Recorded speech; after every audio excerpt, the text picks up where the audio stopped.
चतुर्थ अध्याय 29 नारद मुनि और प्राचीनी भरी के बीच का संवाद।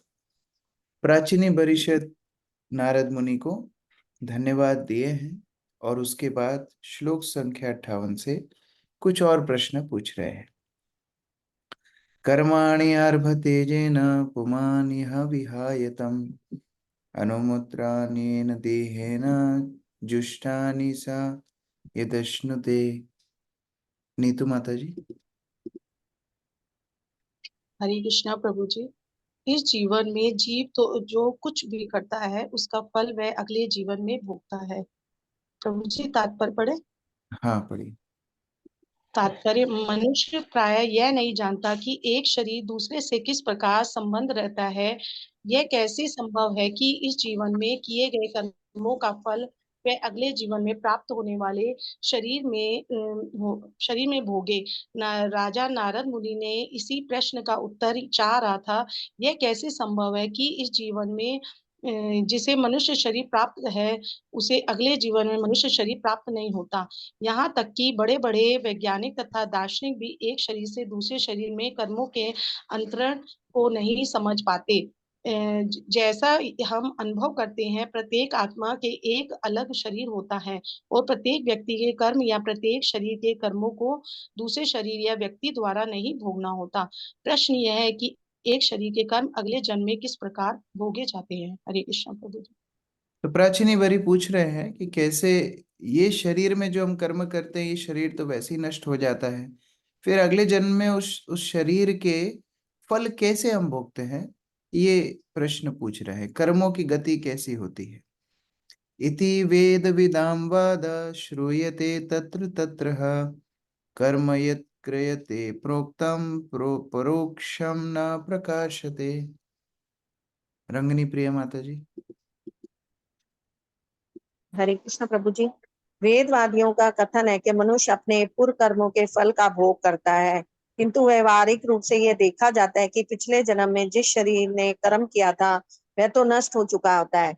अतः उस कर्म के अच्छे या बुरे फल को अन्य शरीर में भोगना किस प्रकार संभव है। हरे कृष्ण। तो जो शरीर में कर्म किया वो तो नष्ट हो गया, अब दूसरा नया शरीर मिला है, तो पिछले शरीर के कर्म इस शरीर में कैसे मिलते हैं, ये प्रश्न है। प्रतिभा माता जी।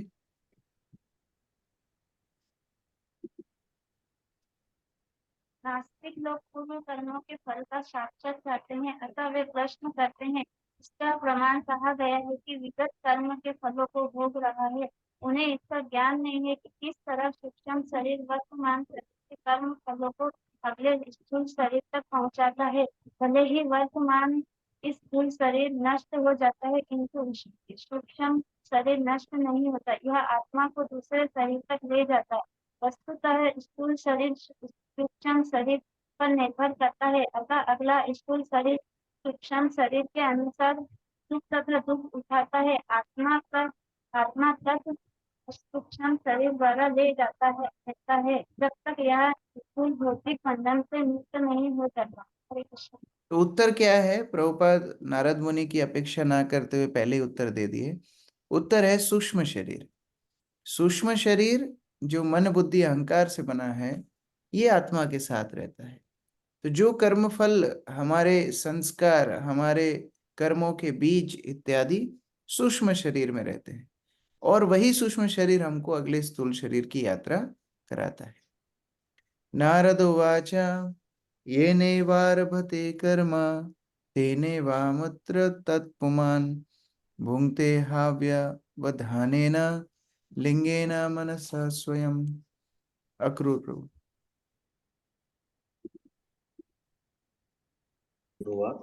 श्री नारद मुनि ने आगे कहा, इस जीवन में जीव स्थूल शरीर में कर्म करता है। यह शरीर मन बुद्धि तथा अहंकार से निर्मित सूक्ष्म शरीर द्वारा कार्य करने हेतु बाध्य किया जाता है। इस स्थूल शरीर के विनष्ट होने पर भी सूक्ष्म शरीर फल भोगने या कष्ट उठाने हेतु बना रहता है, अतः इससे कोई परिवर्तन नहीं होता। तो मुख्य आवरण आत्मा के ऊपर जो प्रथम आवरण है वो सूक्ष्म शरीर का है, और ये सूक्ष्म शरीर जब तक नहीं छूटता जब तक व्यक्ति शुद्ध भक्त नहीं बन जाता। ये सूक्ष्म शरीर हमारी अलग अलग शरीर धारण करने की गति को निर्धारित करता है। इसलिए मुख्य बंधन सूक्ष्म शरीर है। भगवत गीता में इसलिए हम बार बार सुनते हैं, भगवान बोलते हैं मन मुझ में लगाओ, बुद्धि मुझ में लगाओ, क्योंकि मुख्य बात है सूक्ष्म शरीर यदि शुद्ध नहीं होगा, बार बार ये भौतिक शरीर, ये स्थूल शरीर हमको मिलता रहेगा। राहुल प्रभु। हरे कृष्णा। तात्पर्य, जीव के दो प्रकार के शरीर होते हैं, सूक्ष्म तथा स्थूल। वास्तव में स्थूल शरीर के द्वारा वास्तव में वह सूक्ष्म शरीर के द्वारा भोग करता है, जो मन, बुद्धि तथा अहंकार से बना है। स्थूल शरीर का कारण स्वरूप बाह्य आवरण है। जब यह स्थूल शरीर नहीं रहता या मर जाता है तो स्थूल शरीर का मूल मन, बुद्धि तथा अहंकार बना रहता है और दूसरा स्थूल शरीर ग्रहण कर लेता है। यद्यपि स्थूल शरीर ऊपर से बदलते हैं, किंतु स्थूल शरीर का असली मूल मन, बुद्धि तथा अहंकार का सूक्ष्म शरीर सदैव बना रहता है। सूक्ष्म शरीर के कार्य, चाहे वे पुण्य हो या पाप, अन्य परिस्थिति उत्पन्न करते हैं जिसमें जीव अगले स्थूल शरीर में सुख या दुख उठाता है। इस प्रकार सूक्ष्म शरीर बना रहता है, जबकि स्थूल शरीर एक के बाद एक करके बदलता रहता है। क्योंकि आधुनिक वैज्ञानिक तथा दार्शनिक अत्यधिक भौतिकतावादी है और मायावश उनका ज्ञान हर लिया गया है, अतः वे यह नहीं बता पाते कि स्थूल शरीर किस तरह बदलता है। भौतिकतावादी चिंतक डार्विन ने स्थूल शरीर में होने वाले परिवर्तनों का अध्ययन करने का प्रयत्न किया है, किंतु सूक्ष्म शरीर या आत्मा का ज्ञान न होने से वह स्पष्ट नहीं कर सका कि विकास क्रिया किस प्रकार अग्रसर होती है। मनुष्य का स्थूल शरीर बदलता रहता है, किंतु वह सूक्ष्म शरीर से कार्य करता रहता है। जो लोग सूक्ष्म शरीर के कार्य को नहीं समझ पाते, अतः वे मोहग्रस्त रहते कि एक स्थूल शरीर के कार्य दूसरे स्थूल शरीर को किस प्रकार प्रभावित करते हैं। सूक्ष्म शरीर के कार्य भी परमात्मा द्वारा नियोजित है, जैसा कि भगवत गीता अध्याय 15 श्लोक संख्या 15 में बताया गया है। सर्वस्य चाहम हृदि सन्निविष्टो मत्त स्मृतिर्ज्ञान पोहनम। मैं सबों के हृदय में स्थित हूँ और मुझी से स्मृति, ज्ञान तथा विस्मृति उत्पन्न होते हैं। क्योंकि परमात्मा सदैव प्रत्येक जीवात्मा का मार्गदर्शन करता है, अतः जीवात्मा को पता रहता है कि पूर्व कर्मों के अनुसार किस प्रकार कार्य किया जाए। दूसरे शब्दों में परमात्मा उसे स्मरण दिलाता है कि इस प्रकार से कैसे कार्य किए जाए। अतः यद्यपि ऊपर से स्थूल शरीर में परिवर्तन जान पड़ता है, किंतु जीवात्मा के जीवनों के बीच सातत्य रहता इस प्रकार हम देखते हैं कैसे मुख्य कारण है सूक्ष्म शरीर, और सूक्ष्म शरीर को प्रेरणा देने वाले भी भगवान ही। भगवान की द्वारा स्मृति, ज्ञान और विस्मृति होती है, जिससे जीवन आगे बढ़ता है। नारद मुनि आगे समझा रहे हैं। शयानमिमं उत्सृज्य स्वन्तं पुरुषो यथा कर्मात्मनि आहितं भुंक्ते तादृशेन इतरेण वा। सरिता माता जी।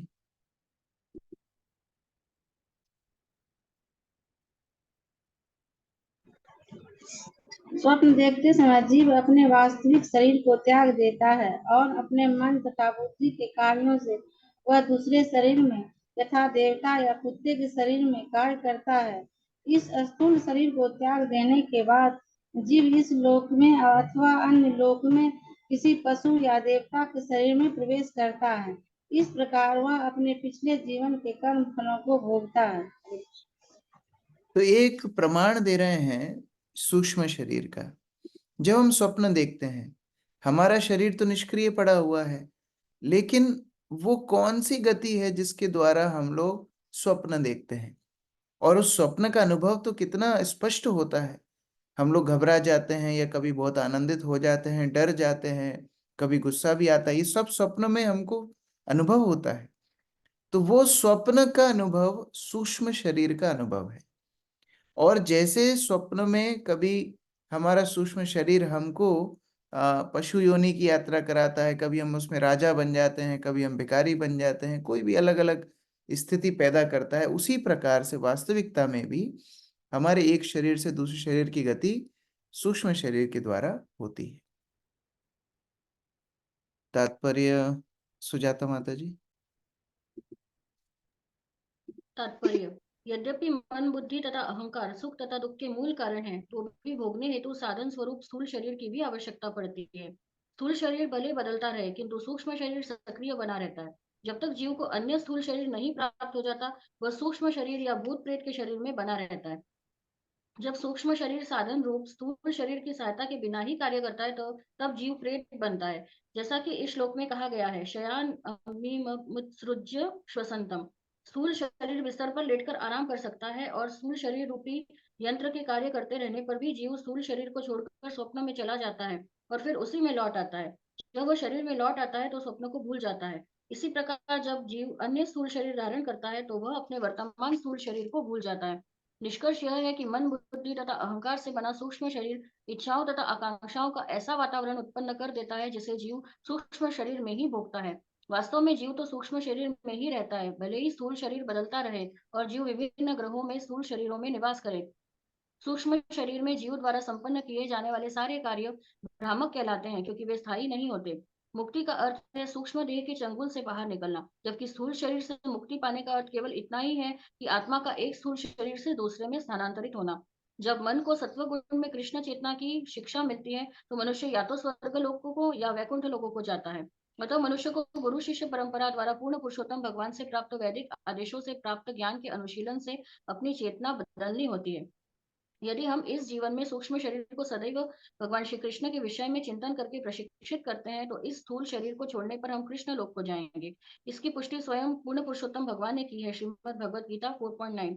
जन्म कर्म च मे दिव्यम एवं यो वेत्ति तत्वतः त्यक्त्वा देहम पुनर्जन्म नैति मामेति सो अर्जुन।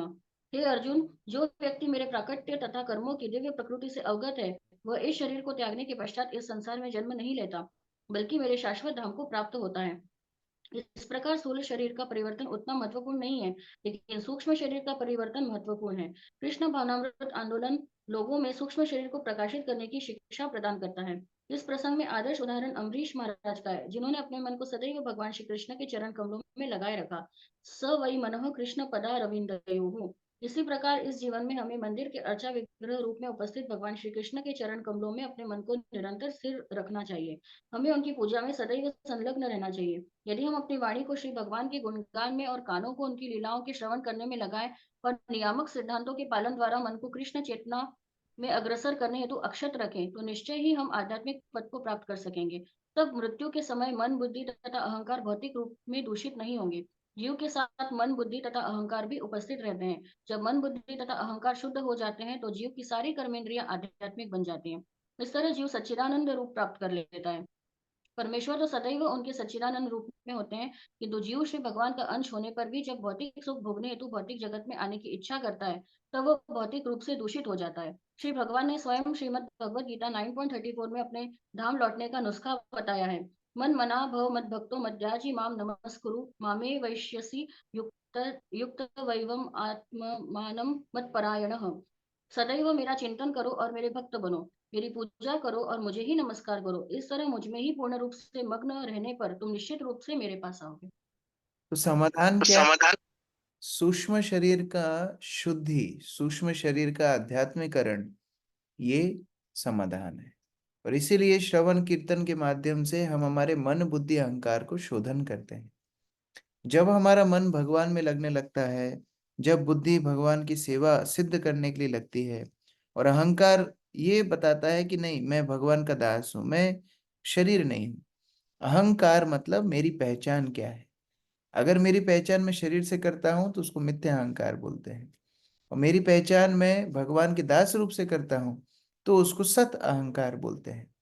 तो जब ये तीनों शुद्ध होते हैं, तब जीवात्मा भगवत धाम जाने के लिए लायक बनती है। नहीं तो क्या होता है, अगले श्लोक में बता रहे हैं। मामेते मनसा यद्यत् असौ अहम इति ब्रुवन् गृह्यता तत्पुमान् राद्धं कर्म येना पुनः भवः। सुनीता माता जी, सुनीता शर्मा माता जी, आप सुन लो। पढ़िए। जी, हरे कृष्णा प्रभु जी, दंडवत प्रणाम। हाँ, पढ़िए। जीव इस देहात्म बुद्धि के अंतर्गत कार्य करता है कि मैं यह नहीं हूँ, मैं यह हूँ, यह मेरा कर्तव्य है, अतः मैं इसे करूँगा। जीव को अपने समस्त मनोरथ पूरे करने जीव को अपने मनोरथ पूरे करने का अवसर प्राप्त होता है, इसलिए उसे दूसरा शरीर प्राप्त होता है। बीच में मिस कर दिया लाइन। हाँ माता जी, मिस कर दी। जब जीव इस तक देहात्म मनुष्य बुद्धि, ठीक है, मैं पढ़ता हूँ माता। जीव इस देहात्म बुद्धि के अंतर्गत कार्य करता है कि ये मैं यह हूँ, मैं वह हूँ, यह मेरा कर्तव्य है, अतः मैं इसे करूंगा। ये सब मानसिक संस्कार है और ये सारे कर्म अस्थायी है। फिर भी भगवान के अनुग्रह से जीव को अपने समस्त मनोरथ पूरे करने का अवसर प्राप्त होता है, इसीलिए उसे दूसरा शरीर प्राप्त होता है। तो ये भगवान की अनुकंपा है कि जीव जो जो इच्छाएं करता है भगवान पूरे करने का प्रयास करते हैं। वो एक बच्चे के खेल के समान है। जैसे बच्चा जिद्दी करता है पिताजी से कि मैं समुद्र तट पे जा करके और रेत के किले बनाऊंगा। पिताजी को तो पता है ये अस्थायी प्रयास है, लेकिन फिर भी बच्चे को खेलने देते हैं। दिन भर मेहनत करके किला बनाता है, लेकिन शाम के समय एक लहर आती है और उस किले को नष्ट करके चली जाती है। तब उसको पिताजी की याद आती है, पिताजी आप कहाँ हैं? पिताजी बोलते चलो चलो अब वापस घर लेके चलते हैं, झूठे महल तो तुमने बहुत बनाए, अभी सच्चे घर पे वापस चलते हैं। उसी तरह भगवान जीवात्मा के प्रयास को देखते हैं। ये बच्चों के खेल जैसा है। मैं बड़ा महत्वपूर्ण व्यक्ति हूं, मैं ये कार्य करूंगा, मैं वो वह कार्य करूंगा। भगवान प्रतीक्षा करते रहते हैं। शिला प्रभुपाद अपने एक भजन में लिखते हैं कि बहुत प्लान जीवात्मा बनाता है, मैं ऐसे करूंगा, मैं वैसे करूंगा, और ये कर लूंगा और वो कर लूंगा, और भगवान एक झटके में उस प्लान को पूरा तहस नहस कर देते हैं। क्यों करते हैं ऐसा? जिससे जीवात्मा का अहंकार शुद्ध हो, जिससे उसका जो गर्व है वो चूर चूर हो जाए। क्योंकि ये एक बीमारी है। जैसे डॉक्टर मरीज के बुखार को नीचे उतारता है, ऐसे ही भगवान जीवात्मा के अहंकार को नीचे उतारते हैं। तो ये भगवान की अनुकंपा है। अलग अलग शरीरों में जीवात्मा जाता है और अथक प्रयास करता है प्रसन्न होने का, लेकिन भगवान से विलग प्रसन्न नहीं हो पाता। तात्पर्य जय माता जी। जब तक मनुष्य देहात्म बुद्धि में लिप्त रहता है तब तक उसके सारे कार्य उसी स्तर पर संपन्न होते हैं। इसे समझना कठिन नहीं है। संसार में हम देख रहे हैं कि प्रत्येक राष्ट्र अन्य राष्ट्र को पछाड़ देना चाह रहा है और प्रत्येक व्यक्ति अपने संगी व्यक्ति से आगे बढ़ जाना चाहता है। ये सारे कार्य सभ्यता की प्रगति के नाम पर चल रहे हैं। शरीर को सुखी बनाने की अनेक योजनाएं हैं और स्थूल शरीर के नष्ट होने पर सूक्ष्म शरीर में इसका वहन होता है। यह तथ्य नहीं है कि स्थूल शरीर के नष्ट हो जाने पर जीव भी नष्ट हो जाता है। यद्यपि इस संसार में अनेक महान दार्शनिकों तथा शिक्षकों की यह मान्यता है कि शरीर के नष्ट होने पर सब कुछ नष्ट हो जाता है, किंतु यह सच तथ्य नहीं है। इस श्लोक में श्री नारद मुनि कहते हैं कि मृत्यु आने पर मनुष्य अपनी योजनाएं अपने साथ लेता जाता है, ग्रहियात, और इन योजनाओं को संपन्न करने हेतु उसे दूसरा शरीर प्राप्त होता है। यही पुनर्भव कहलाता है। जब स्थूल शरीर नष्ट हो जाता है तो जीव की सारी योजनाएं मन द्वारा ग्रहण कर ली जाती है और श्री भगवान की कृपा से जीव को अगले जीवन में इन योजनाओं को साकार करने का अवसर प्राप्त होता है।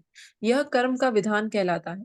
जब तक मन कर्म विधान में लिप्त रहता है तब तक उसे अगले जीवन में एक विशेष प्रकार का शरीर धारण करना पड़ता है। इस शरीर को सुखी या दुखी बनाने हेतु किए गए कार्यों का समुच्चय कर्म है। हमने सचमुच यह देखा है कि जब तक आदमी मरने वाला था तो उसे अपने डॉक्टर ने कहा कि वह उन्हें 4 वर्षों तक और जीवित रखने का अवसर प्रदान करे, जिससे वह अपनी योजनाएं पूरी कर सके। इसका अर्थ यह हुआ कि वह मरते समय अपनी योजनाओं के विषय में सोच रहा था। उसके शरीर के नष्ट हो जाने के बाद वह व्यक्ति अपनी योजनाओं को निश्चित रूप से अपने सूक्ष्म शरीर द्वारा, जो मन, बुद्धि तथा अहंकार से बना है, अपने साथ लेता गया। इस प्रकार परमेश्वर के अनुग्रह से जो हमारे हृदय में परमात्मा रूप में सदैव विद्यमान है, उसे दूसरा अवसर प्राप्त होगा। सर्वस्य चाहम हृदि सन्निविष्टो मत्तः स्मृति ज्ञानम अपोहनम च। अगले जन्म में उसे परमात्मा से स्मृति प्राप्त होती है और वह विगत जीवन की योजनाओं को संपन्न करने लग जाता है। श्रीमद् भगवद गीता के एक अन्य श्लोक में भी इसकी व्याख्या की गई है। ईश्वर सर्वभूतानां हृदयेषु अर्जुन तिष्ठति ब्राह्मयन्य सर्वभूतानि यंत्रारूढ़ानि मायया। हे अर्जुन, परमेश्वर सबके हृदय में स्थित हैं और वे उन समस्त जीवों के भ्रमण को निर्देशित कर रहे हैं जो भौतिक शक्ति से बने यंत्र पर आरूढ़ है। भौतिक प्रकृति द्वारा प्रदत्त वाहन पर आसीन होकर तथा अंतःकरण से परमात्मा द्वारा याद दिलाए जाने पर यह जीव अपनी योजनाओं की पूर्ति के लिए ब्रह्मांड भर में यह सोचते हुए संघर्ष करता रहता है कि मैं ब्राह्मण हूँ, मैं क्षत्रिय हूँ, मैं अमेरिकी हूँ, मैं भारतीय हूँ इत्यादि। ये सारी उपाधियां एक जैसी है। एक अमेरिकी की अपेक्षा एक ब्राह्मण होना या निग्रो की अपेक्षा एक अमेरिकी बनने में कोई लाभ नहीं है। असल में यह सब भौतिक प्रकृति के गुणों के अंतर्गत देहात्म बुद्धि है। इस प्रकार अथक प्रयास जीवात्मा सतत करता रहता है, लेकिन वो ये भूल जाता है कि वास्तव में उसके सारे प्लान तब ही सिद्ध होंगे जब भगवान उसमें सहायता करेंगे। जब तक भगवान उसमें सहायता नहीं करेंगे उसके सारे प्लान निष्फल होने वाले हैं। यथानुमयते चित्तम उभय इंद्रियैहितै एवं प्राक देहजम कर्म लक्ष्यते चित्त वृत्ति भी। रेखा माता जी। जीव की मानसिक स्थिति को दो प्रकार की इंद्रियों, कर्म इंद्रियों तथा ज्ञान इंद्रियों द्वारा समझा जा सकता है। इसी प्रकार किसी मनुष्य की मानसिक स्थिति से उसके पूर्व जन्म की स्थिति को समझा जा सकता है। तात्पर्य पर इस प्रकार से जैसे अभी जो शरीर हमको मिला है उसके अनुसार हम ये समझ सकते हैं कि पूर्व जन्म में हमारे सूक्ष्म शरीर की क्या स्थिति होगी। अगर हम इस जन्म में सूक्ष्म शरीर को पशुवत प्रशिक्षण दे रहे हैं तो अगला जन्म हमारा पशु का ही होने वाला है, इसमें कोई दो राय नहीं है। तो हम कैसे अपने सूक्ष्म शरीर को गठित करते हैं? बाहर से तो बड़े चिकने चुपड़े से दिखते हैं, हाँ भाई हम मनुष्य हैं, लेकिन हमारा सूक्ष्म शरीर कैसा बन रहा है? किसी को अत्यधिक आलस्य है, किसी को अत्यधिक काम वासनाएं है, किसी को अत्यधिक भोग वासनाएं हैं। तो ये सारी वस्तुएं हमारी सूक्ष्म शरीर को गठित कर रही है और इसके आधार पर हमको अगले जन्म मिलने वाले हैं। तात्पर्य निकेत प्रभु। तात्पर्य, अंग्रेजी में एक कहावत है, मुख मन का दर्पण है। यदि कोई क्रोधित होता है तो उसका क्रोध उसके मुख पर तुरंत प्रकट हो जाता है। इसी प्रकार स्थूल शरीर की क्रियाओं से अन्य मानसिक दशाएं प्रकट होती है।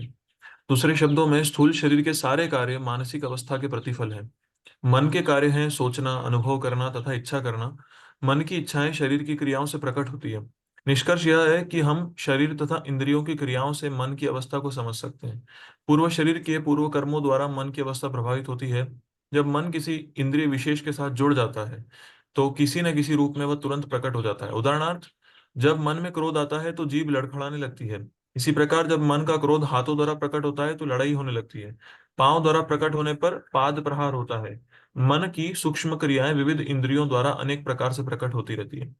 कृष्ण चेतना में भी मनुष्य का मन इसी प्रकार से कार्य करता है। जीव हरे कृष्ण महामंत्र का जप करती है, आनंद विभोर होने से हाथ ऊपर उठते हैं और पांव नाचने लगते हैं। ये लक्षण अष्ट सात्विक विकार कहलाते हैं। सात्विक विकार का अर्थ है सत्वगुण भाव या कभी कभी दिव्य अनुभूति में रूपांतर। हरे कृष्ण।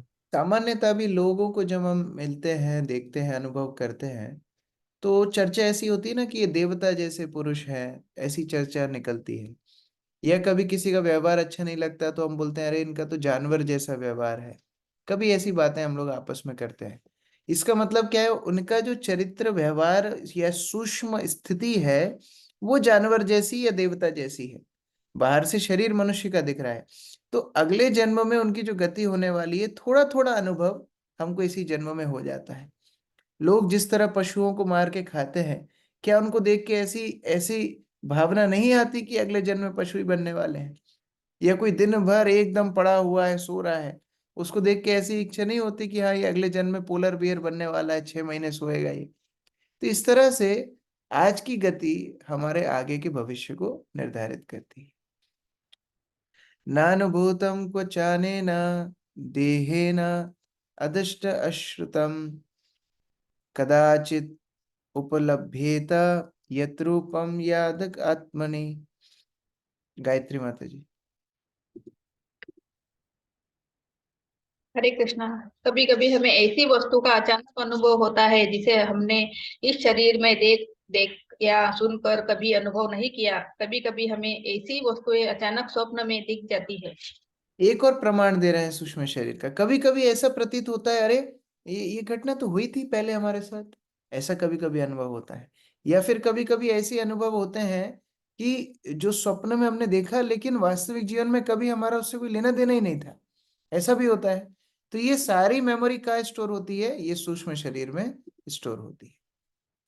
तात्पर्य आरती माता जी। तात्पर्य, कभी कभी स्वप्न में हमें ऐसी वस्तुएं दिखाई देती है जिनका अनुभव हमने इस शरीर में कभी नहीं किया हो। कभी कभी हम स्वप्नों में अपने आप को आकाश में उड़ते हुए अनुभव करते हैं, यद्यपि हमें उड़ने का कोई अनुभव नहीं होता। इसका अर्थ यह हुआ कि पुनर्जन्म में या तो हम देवता थे या आकाशचारी के रूप में आकाश में उड़े थे। मन में इन सब अनुभवों की छाप रहती है जो अचानक प्रकट होते हैं। यह गहरे जल की तली पर होने वाली इस सड़न क्रिया के समान है जो पानी की सतह पर प्रकट होने वाले बुलबुलों से कभी-कभी प्रकट होती है। कभी-कभी हम स्वप्न में ऐसे स्थान में पहुंच जाते हैं जिसे हम जीवन भर न तो देखे रहते हैं न अनुभव किए रहते हैं, किंतु यह इस बात का प्रमाण है कि हमने पूर्व जन्म में इसका अनुभव किया था। यह छाप मन में संचित रहती है और कभी-कभी स्वप्न या विचार में प्रकट हो उठती है। तात्पर्य यह है कि मन हमारे विगत जीवनों के अनुभवों तथा विविध विचारों का संग्रहालय है। इस प्रकार एक जीवन से दूसरे जीवन तक, विगत जीवन से इस जीवन तक और इससे भावी जीवन तक सातत्य श्रृंखला बनी रहती है। इसकी पुष्टि ऐसे कथनों के द्वारा भी होती है कि अमुक व्यक्ति जन्मजात कवि, वैज्ञानिक या भक्त है।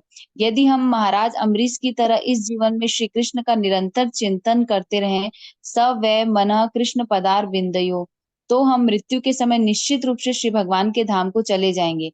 यदि हमारा कृष्ण भक्त बनने का प्रयास पूरा नहीं भी हो पाता तो हमारी कृष्ण भक्ति अगले जीवन में भी बनी रहेगी। इसकी पुष्टि श्रीमद् भगवद गीता में हुई है। प्राप्य पुण्य कृताम लोकानुशिता शाश्वती क्षमा सुचानी श्रीमताम गेहे योग भ्रष्टो भी जायते। असफल योगी पुण्य आत्माओं के लोक में अनेकानेकों वर्षों तक भोग करने के बाद धनी व्यक्तियों या सदाचारी लोगों के परिवार में जन्म लेता है। यदि हम श्री कृष्ण के ध्यान के सिद्धांतों का दृढ़ता से पालन करें तो निसंदेह हम अगले जीवन में गोलोक वृंदावन नामक कृष्ण लोक को भेजे जाएंगे।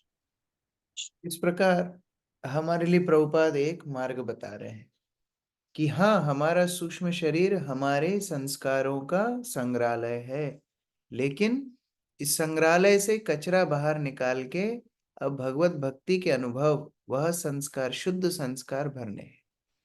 इसलिए हम लोग प्रतिदिन साधन भक्ति करते हैं कि अभी जो गलती हो गई, लेकिन अभी हमको अपने सूक्ष्म शरीर को आध्यात्मिक बनाना है।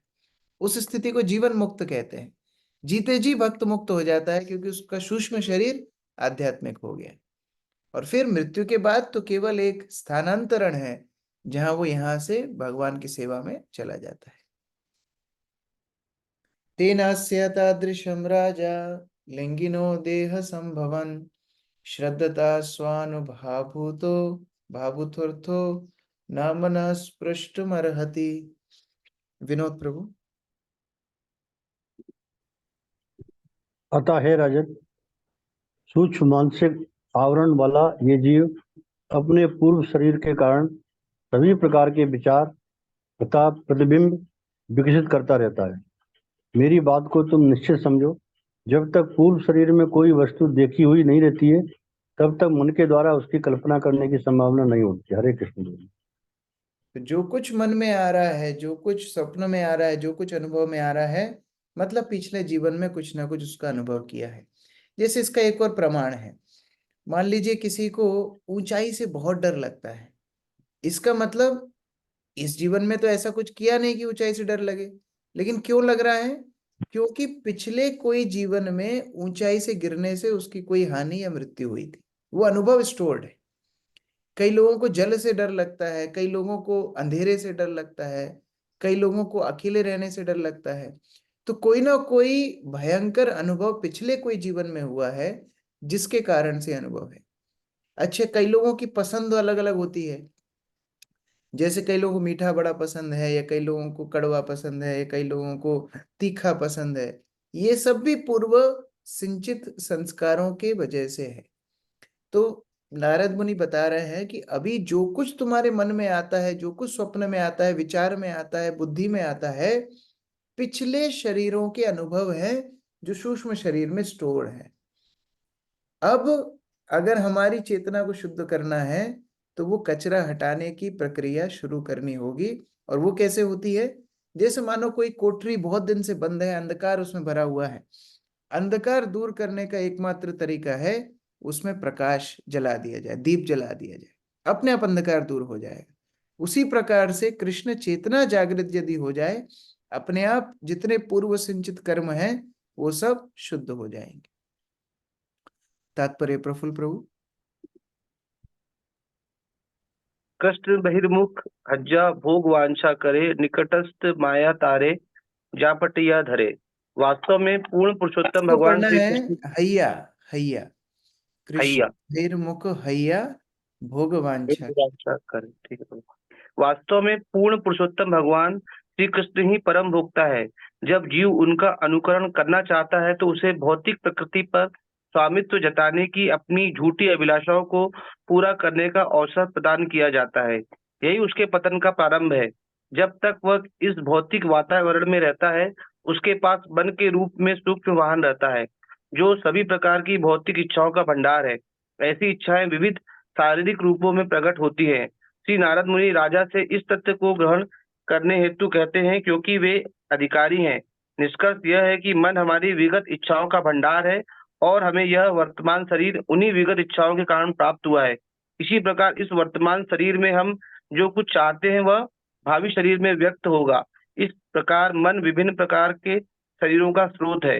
यदि मन को कृष्ण भक्ति द्वारा शुद्ध कर लिया जाए तो भविष्य में आध्यात्मिक तथा कृष्ण भक्ति से युक्त शरीर ही प्राप्त होता रहेगा। ऐसा शरीर ही हमारा मूल रूप है, जैसा कि श्री चैतन्य महाप्रभु ने पुष्टि की है। जीवेर स्वरूप है कृष्ण नित्य दास। प्रत्येक जीव वैधानिक रूप से भगवान श्री कृष्ण का शाश्वत दास है।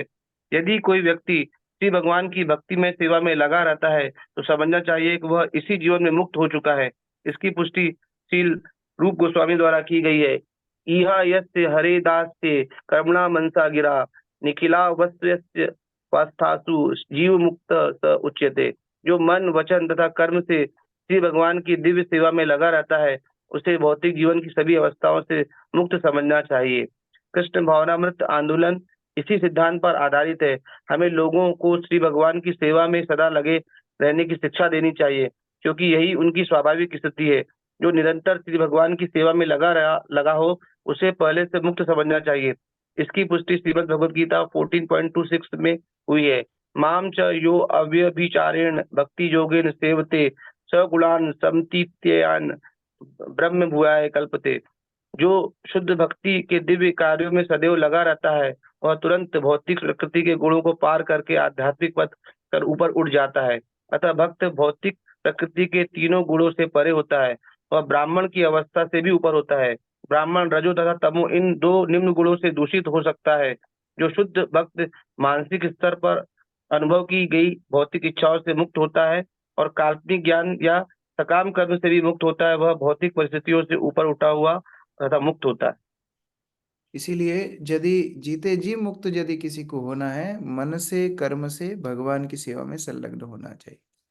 इनसे सूक्ष्म स्थूल दोनों शरीरों की शुद्धि होती है और जीवात्मा अपनी आध्यात्मिक प्रगति में अग्रसर होती है। एक और श्लोक पढ़ेंगे। मन एव मनुष्यस्य पूर्व रूपाणि संसति, भविष्यतश्च भद्रं ते तथैव न भविष्यता। आशा माता जी।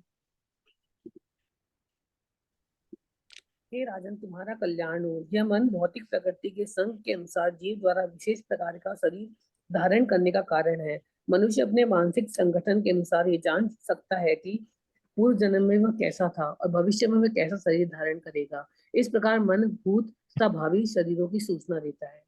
तो इस तरह कोई ये तुक्केबाजी नहीं है। व्यक्ति अपने आप की गति स्वयं समझ सकता है कि आज मेरी चेतना किस प्रकार से है, मेरा अगला शरीर क्या होने वाला है। भक्तों को इस तरह अपना चिंतन करना चाहिए कि क्या मेरी चेतना में कृष्ण है कि मैं अभी भी मैं मेरे की मानसिकता से ग्रसित हूँ। अभी भी मैं भौतिक जीवन में प्रशंसा चाहता हूँ, अभी मैं भौतिक जीवन में सम्मान चाहता हूँ। क्या अभी भी मैं दूसरों से अपने आप की तुलना कर रहा हूँ? क्या इन्हीं सब चीजों में लगा हुआ हूँ कि केवल और केवल कृष्ण को प्राप्त करने की भावना मेरे अंदर है? ये सतत भक्त को चिंतन करते रहना चाहिए। कोई बड़ा कैलकुलेशन नहीं है कि हम भगवान को प्राप्त करेंगे कि नहीं। हमारी चेतना ही हमारा सूचक है। हमारी चेतना किस दिशा में बह रही है, वही हमारी अगली गति होने वाली है।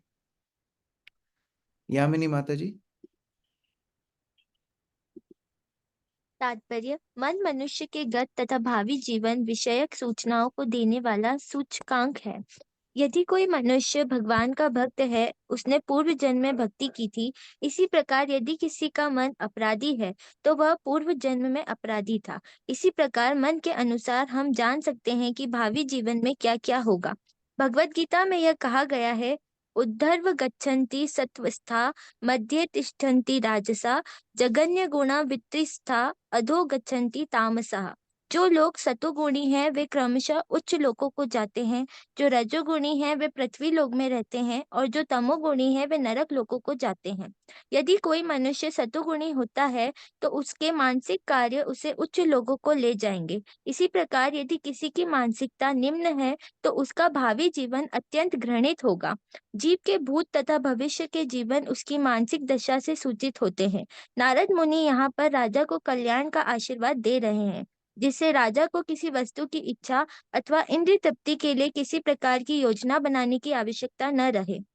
राजा भविष्य में श्रेष्ठतर जीवन प्राप्त करने के उद्देश्य से सकाम अनुष्ठान करने में व्यस्त था। नारद मुनि चाहते थे कि वह सारे मनोरथ त्याग दे। जैसा कि पहले कहा जा चुका है, सारे देहधारी अपने मनोरथों के अनुसार स्वर्ग तथा नरक को जाते हैं, और भौतिक सुख तथा दुख मानसिक धरातल तक ही सीमित होते हैं। वे मन रूपी रथ मनोरथ पर घटित होते हैं।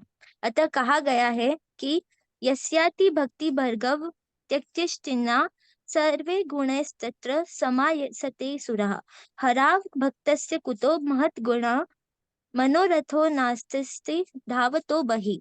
जिसमें भगवान के लिए अटूट निष्ठा होती है, उसमें देवताओं के समस्त सद्गुण पाए जाते हैं, किंतु जो भगवत भक्त नहीं है उसमें भौतिक गुण ही पाए जाते हैं, जिनका कोई मूल्य नहीं होता। इसका कारण यह है कि वह मानसिक धरातल पर मंडराता रहता है और माया की चमक दमक के प्रति निश्चित रूप से आकृष्ट होता रहता है। जब तक मनुष्य भगवत भक्त नहीं बनता या पूर्ण रूप से कृष्ण भावना भावित नहीं हो जाता, तब तक वह मानसिक धरातल पर मंडराएगा और नाना प्रकार के शरीरों में उत्कृष्ट तथा अपकृष्ट को प्राप्त होगा। भौतिक दृष्टि से जिन गुणों को उत्तम माना जाता है वे सब व्यर्थ होते हैं, क्योंकि इस तथाकथित गुणों से मनुष्य जन्म मृत्यु के चक्र से नहीं छूट सकेगा। निष्कर्ष यह निकलता है कि मनुष्य को मनोरथ से रहित होना चाहिए। अन्याभिलाषिता शून्यम ज्ञान कर्माधिनावृतम। मनुष्य को भौतिक इच्छाओं, दार्शनिक चिंतन तथा सकाम कर्म से सर्वथा मुक्त होना चाहिए। मानव जाति के लिए सर्वोत्तम मार्ग है कि वह भगवान की दिव्य भक्ति को अनुकूल दृष्टि से स्वीकार कर ले। मानव जीवन की सर्वोत्कृष्ट सार्थकता यही है। कितना व्यावहारिक ज्ञान नारद मुनि दे रहे हैं। आगे भी इस स्थूल शरीर और सूक्ष्म शरीर के विषय में हमें पता पड़ेगा। भागवत की यही सुंदरता है, यही महानता है कि बड़ा ही प्रैक्टिकल ज्ञान हम लोग भागवत से लेते हैं। किस तरह हमारी चेतना को शुद्ध किया जाए, किस तरह भक्ति की जाए। अभी सामान्यतः लोग भागवत को समझते हैं कि हाँ, वहां पर केवल कुछ लीलाएं हैं। नहीं, ये सिद्धांत इतने प्रैक्टिकल हैं कि हमारे जीवन को कैसे हम शुद्ध करते करते भगवत प्राप्ति कर सकें, भागवत में क्रमबद्ध रूप से बताया गया है। इसलिए ये सिद्धांत बड़े आवश्यक हैं। ये हमें तैयार कर रहे हैं कि हम कैसे क्रमबद्ध रूप से शुद्ध होते जाएं और फिर भगवान की लीला श्रवण करने के लिए लायक बने। तो इसलिए इन अध्यायों को बार बार पढ़ना चाहिए।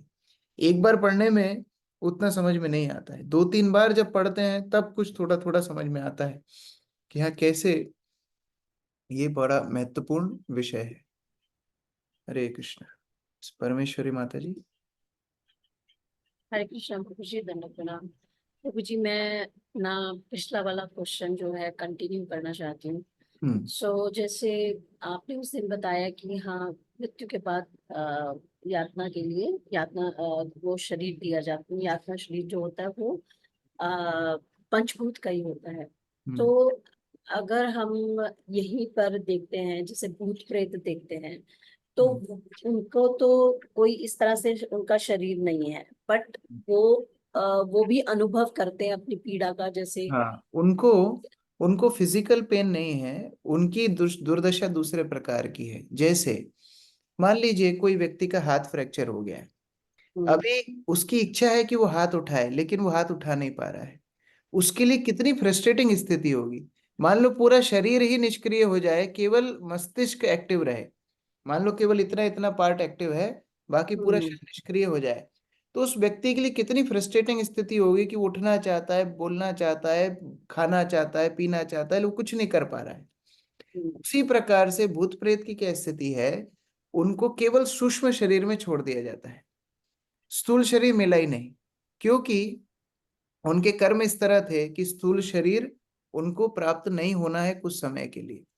वो अब उनकी स्थिति कैसी होती है, इच्छाएं तो प्रबल हैं, भौतिक जीव है तो इच्छाएं हैं, उसको बहुत सारी इंद्रिय तृप्ति करनी है, लेकिन क्योंकि शरीर नहीं है वो फ्रस्ट्रेट होता है। तो मानसिक प्रताड़ना बहुत ज्यादा होती है शारीरिक प्रताड़ना से। तो भूत प्रेत योनि की प्रताड़ना जो है शारीरिक प्रताड़ना नहीं है, वो मानसिक प्रताड़ना है, कि जहां उसकी इच्छाओं को वो सिद्ध नहीं कर पाता है। सो प्रभु जी, मेरे को थोड़ा सा मतलब कि कंफ्यूजन ये है कि मृत्यु के बाद जैसे आप कह रहे हैं कि वो देह दी जाती है, वो पंचभूत की है। सो मतलब कि इस चीज को मैं थोड़ा सा जैसे कह लो डाइजेस्ट नहीं कर पा रही या कुछ समझ नहीं पा रही कैसे इसको। मान लीजिए आप देवता बनी, आप चले गए स्वर्ग में, आप इंद्र बन गए, आपको शरीर कौन से तत्वों का मिलेगा?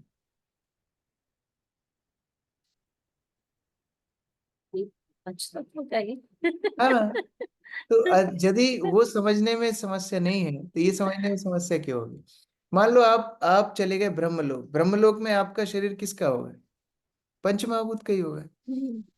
आप जितने लोक में जाएंगे 14 भुवन में, उन सभी लोकों में पंचमहाभूत का स्थूल शरीर मिलने वाला है। तो यदि हम स्वर्ग में स्वीकार कर रहे हैं कि पंचभूत का शरीर है, तो फिर नरक में क्यों नहीं है? तो दोनों जगह पे पंचभूत का, महाभूत का है। प्रभु जी जैसे अब जैसे एक और उदाहरण, जी घर में आपके आटा है, चावल है, दाल है, सब कुछ है। अब वही दाल से आप बढ़िया दाल दलिया बना सकते हो, वही दाल से आप साधारण दाल रोटी बना सकते हो, और वही दाल को सेक के आप दाल का हलवा भी बना सकते हो। तो इंग्रेडिएंट्स एक ही है, लेकिन उनके मिश्रण का अनुपात, उनके बनाने के तरीके से अलग अलग उत्पादन हो रहे हैं। उसी प्रकार से पंचभूत एक ही जैसे हैं, लेकिन क्योंकि हमको अनुभव है ये मनुष्य शरीर का, हमको लगता है अरे कैसे होगा, ये पंच महाभूत से कैसे यातना शरीर मिलेगा। लेकिन वो रेसिपी भगवान के पास है कि उन्होंने कैसे बनाया है, ये उनकी संरचना है। सो बेसिकली जो आप समझाना चाह रहे हैं ये कि पंचभूत शरीर है, लेकिन जो हम इस अनुभव कर रहे हैं इस शरीर में, वो वाली जो बॉडी है उसका अनुपात डिफरेंट हो सकता है। बिल्कुल बिल्कुल 100%। जैसे मैंने पिछली बार भी उदाहरण दिया था, मछली जल में रहती है, क्या उसका शरीर पंच महाभूत का नहीं है? जी हमारा भी पंच महाभूत का है, लेकिन हम जल में क्यों नहीं रह पाते? क्योंकि उसकी रेसिपी अलग है। भगवान ने मछली को अलग तरह से बनाया है। जी क्या क्या आग के अंदर जीवाणु नहीं रहते हैं? रहते हैं। लेकिन हम आग के अंदर नहीं रह सकते, हमारा शरीर जल जाएगा, क्योंकि है पंचमहाभूत, लेकिन हमारे शरीर की संरचना और आग में रहने वाले जीव की संरचना अलग अलग है। उसी प्रकार से अलग अलग भुवन में भी जो अलग अलग लोक हैं, उनमें रहने वाले जीवात्माओं के शरीर अलग अलग अनुपात से बने हुए हैं। Thank you so much, clear हो गया। यस, कृपालु केशवी माता जी। Hare Krishna, Prabhu, Dharma Prana. I'm back to Mauritius now. Hare Krishna. You safely reached? So, sorry? You reached safely? Everything okay? Yes, I even met Bhakti Prem Maharaj on Saturday morning in the Juhu. At Juhu. Yes. Very nice. And now I would like to thank you, thank everyone to make that day memorable. I did not expect. माता जी And घर में अपना birthday बनाने के लिए आई थी, और सभी वैष्णवों को प्रसाद सेवा की, और भागवतम भी 2 भक्तों को भागवतम दी है अपनी तरफ से, क्योंकि भाद्र पूर्णिमा के समय अभी जो चल रहा है, भागवतम दूसरों को दान करना चाहिए। यदि खुद के पास नहीं है तो पहले तो खुद को ही दान करना चाहिए, और यदि खुद के पास है तो दूसरों को दान करना चाहिए। तो माता जी उस तरह अपना जन्मदिन बना के गई। थैंक यू माता जी। And one thing, it came to my mind, at the age of 70, Srila Prabhupada went to America for a mission, isn't it? Yeah. And me, for my 70, I came to Ujjain. Very good. So I want to do something for Ujjain. I don't know what, but maybe soon I'll come and Yeah, do. keep visiting and spend some longer time. Then you can serve Yeah. devotees, you can serve devotees, you can serve cows. Yes. Just I met Prabhu, I think Daksh Sankarshan.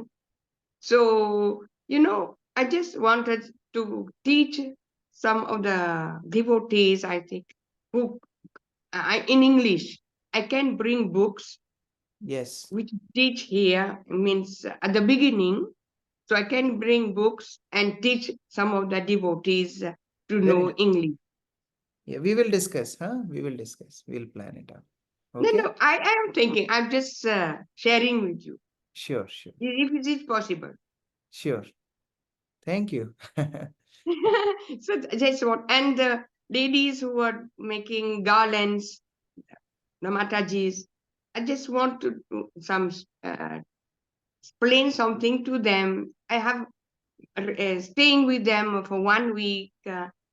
I got, means, I think they miss, or I don't know, in my opinion, I just want to do a lecture for them.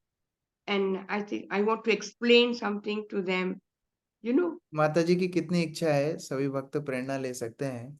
70 साल से ज्यादा उम्र है, Mauritius में रहती हैं, फिर वहां बैठ के उज्जैन के बारे में सोच रही हैं कि मैं माताओं के लिए क्या कर सकती हूँ, जो भक्तों को इंग्लिश नहीं आती उनके लिए इंग्लिश कोर्स कर सकती हूँ। कितना सोच रहे हैं। इस तरह सब भक्तों के अंदर सेवा का भाव होना चाहिए कि हमारा मंदिर है, हम इस मंदिर में क्या कर सकते हैं, कैसे इसको आगे बढ़ा सकते हैं, ये सारी भावना होनी चाहिए। हरे Krishna. I do here also. I do here. I live in a village, and every Wednesday and Friday I go to the Matajis who can't read. So I explain to them. I do. I You just doing. plan to come, we have so many services for you, don't worry. Okay? Yes, I was very happy. 1 week I stayed in the kitchen. I was learning. At the same time I was really happy. So I like this. So thank you so much. हरे कृष्ण। अक्रूर प्रभु। हरे कृष्ण प्रभु जी। प्रभु जी, 2 शब्द जो है words मतलब भगवत गीता में आते हैं। एक परा प्रकृति से क्या तात्पर्य है? मतलब परा प्रकृति परा अपरा। परा मतलब जो उच्च प्रकृति है उसको बोलते हैं परा, इंग्लिश में बोलते हैं सुपीरियर। अपरा प्रकृति मतलब जो निकृष्ट प्रकृति है, जैसे इंग्लिश में बोलते हैं इन्फीरियर। तो निकृष्ट प्रकृति कौन सी है? माया प्रकृति, जो भौतिक संसार हम देखते हैं। और परा प्रकृति मतलब, परा मतलब हम बोलते हैं ना परम, परम मतलब ऊंचा, परा मतलब उच्च उत्कृष्ट प्रकृति भगवान की, मतलब आध्यात्मिक। तो आध्यात्मिक प्रकृति, आध्यात्मिक जगत को बोलते हैं परा प्रकृति, और अपरा प्रकृति मतलब भौतिक जगत। तो प्रभु जी, अपरा प्रकृति में स्थूल शरीर जो 8 तत्वों आते हैं, तो परा प्रकृति में क्या आत्मा या चेतना से कोई रिलेशन है क्या? नहीं, दोबारा बोलिए, आपकी आवाज बहुत कम आ रही है। प्रभु जी, अपरा प्रकृति जो 8 स्थूल तत्व हैं, उस तत्व बताए गए अपरा प्रकृति में, और परा प्रकृति में क्या आत्मा या चेतना के बारे में बताया गया? परा प्रकृति के 3 लक्षण हैं, सत, चित, आनंद। सत अर्थात वो शाश्वत रहती है, चित अर्थात वो ज्ञान से हमेशा परिपूर्ण रहती है, और आनंद मतलब वो आनंदमय रहती है। भौतिक जगत में कभी आनंद नहीं है, ज्ञान भी नहीं है, और स्थायी भी नहीं है। लेकिन परा प्रकृति आध्यात्मिक शक्ति के 3 लक्षण हैं, सत, चित, आनंद। ठीक है। सेकंड प्रभु जी, समष्टि आत्मा से क्या तात्पर्य है? व्यष्टि आत्मा एक पर्सनल, व्यष्टि आत्मा एक पर्सनल व्यक्तित्व हो गया, समष्टि आत्मा जो कहा है उससे क्या तात्पर्य? समष्टि पर्सनली हो सकता है, सेम ही मतलब है, इंडिविजुअल सोल मतलब व्यक्तिगत रूप से, मतलब हर आत्मा की पहचान व्यक्तिगत है, यूनिक है उस तक। ठीक है, अमित प्रभु। हरे कृष्णा प्रभु जी, दंडवत प्रणाम।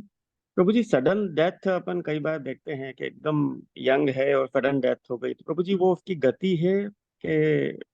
देखिए, भौतिक जगत में सडन कुछ भी नहीं होता है, हर व्यक्ति का अपना कोटा होता है।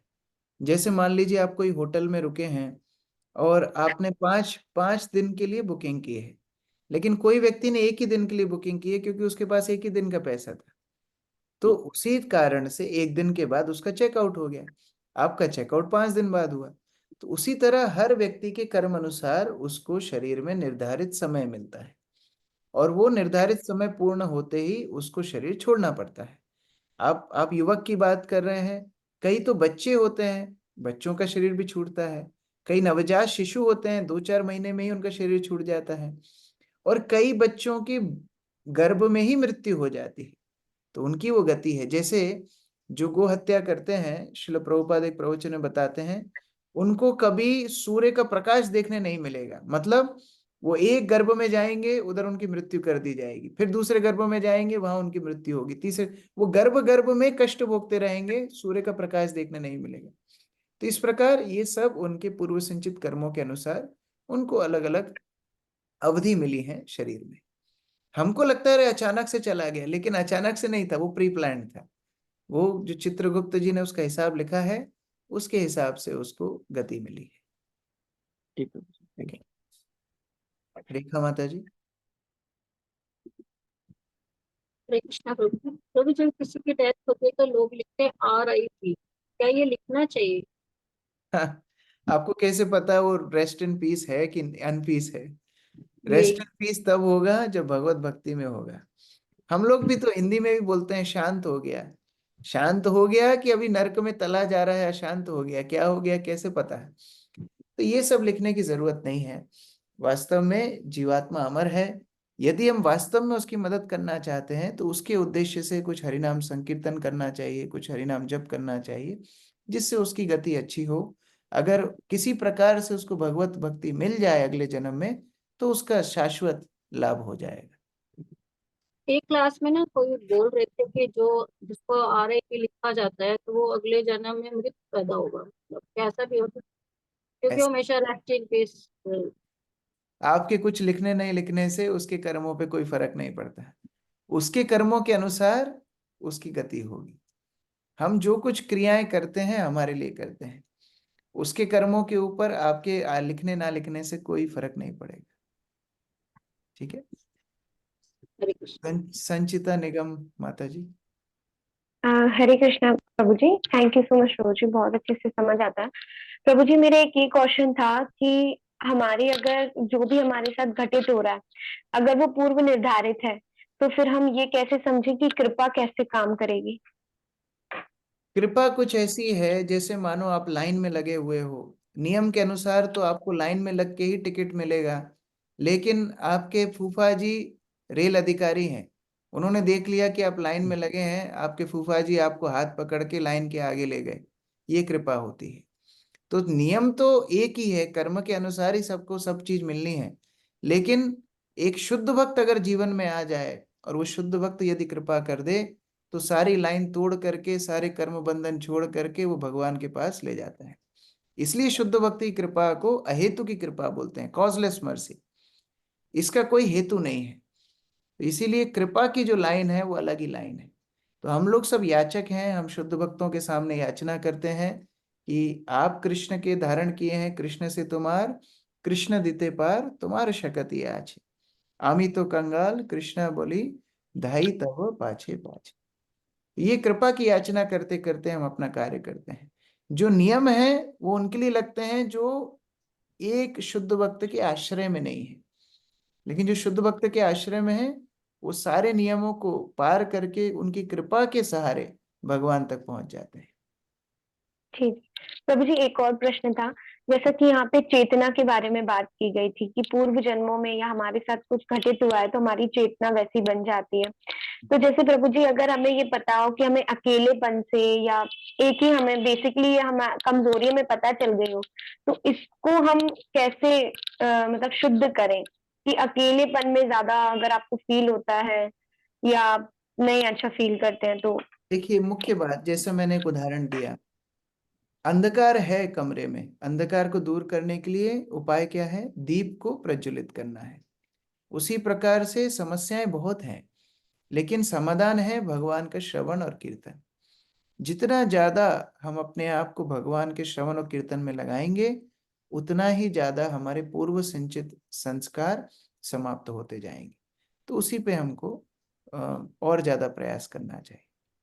जी, श्रवण धन्यवाद भी प्रभु। कैसा हो? श्रवण भी ध्यान पूर्वक हो। जो हम श्रवण कर रहे हैं उसके ऊपर फिर मनन हो, चिंतन हो, हमारे जीवन में उसको अपनाने का प्रयास करें। जैसे मैं कल कुछ भक्तों के डिस्कशन सुन रहा था, वो लोग नाम अपराध के ऊपर चर्चा कर रहे थे। तो नाम अपराध तो हम सब चर्चा करते हैं, प्रथम नाम अपराध है वैष्णव निंदा नहीं करना। तो उन लोगों ने संकल्प किया कि अगले एक हफ्ते के लिए यदि हम वैष्णव निंदा करेंगे तो एक यदि निंदा करेंगे तो हम एक सिक्का एक पाउच में डाल देंगे, दो करेंगे तो दो सिक्के डाल देंगे। ऐसे करके एक हफ्ते तक देखते हैं कितने सिक्के कलेक्ट होते हैं। तो मैं मजाक में बोल रहा था कि 10 हो जाए तो 10 का नोट डाल देना, 100 हो जाए तो 100 का नोट डाल देना। क्योंकि वैष्णव निंदा तो हम सभी करते ही हैं, लेकिन उसको छुटकारा प्राप्त करने के लिए चिंतन मनन करना चाहिए। तो इट्स ए नाइस एक्टिविटी कि हाँ, केवल नाम अपराध रट्टा नहीं मारना है, फिर उसको सुन के अपनाना है। उसी तरह भगवान का नाम जब जब करते हैं ध्यान से करना है। तो इस तरह श्रवण कीर्तन और गहन हो और शुद्ध हो और प्रगाढ़ हो। ऐसे धीरे धीरे जब हम आगे बढ़ते जाएंगे, अपने आप पूर्व संचित कर्म, बुरी आदतें अपने आप छूट जाएंगी। धन्यवाद प्रभु जी। हरे कृष्णा। श्री प्रभुपाद की जय, समवेत भक्त वृंद की जय।